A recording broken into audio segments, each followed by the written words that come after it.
we made pizza, and you made so much pizza that no matter how good it was, you still have leftovers. Makes complete sense. There's always gonna be leftovers whenever you make that much of anything, unless you have like a whole army of people over, which I didn't. It was just my family. Reheating pizza, it is the simplest thing to do, and you can put as much effort as you want to into this process, depending on how crispy, how fresh, how cold you want it to taste. Though I wouldn't blame you if you just wanted to eat it cold. Nothing better than cold pizza.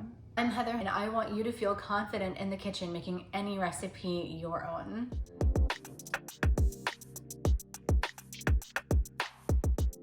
The key to reheating any pizza is high temperature. You can get fresh tasting pizza very quickly. I wanted to try my air fryer, as it does almost everything else perfectly. I put the pizza in while it's preheating, as I'm looking for the quickest, most delicious method. For the best results, take off anything you added on after it came out of the oven before. In this instance, I'm taking off the fresh basil. I put it at 400 degrees and took it out when it said time to add food. The crust didn't get to that wonderful crisp as quickly as the other two methods.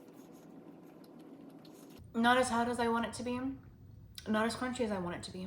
For the toaster oven, I put it at 400 degrees as well and immediately stuck the pizza in. I kept it in there for about 5 minutes. That might taste better than the day I made it. Perfectly warmed through, crunchy. All the flavors are still there, very much wonderful. The cheese is gooey. Good. Into the oven at 425 degrees. Again, I'm putting it directly in before it preheats. This is the most foolproof method. Once the oven reaches 425, the pizza is reheated perfectly every time. Let's see. I don't know if you can see the steam rising off of that.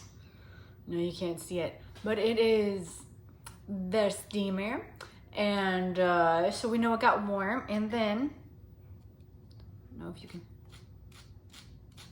crispy. Perfect. That is hot, crunchy, full of flavor. It tastes like it just came out of the pizza oven.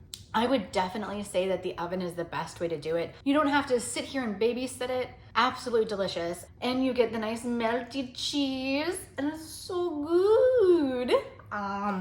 Of course, the best way to do it might be cold, dipped in a little bit of ranch. Remember, the best pizza you've ever had starts with a bite.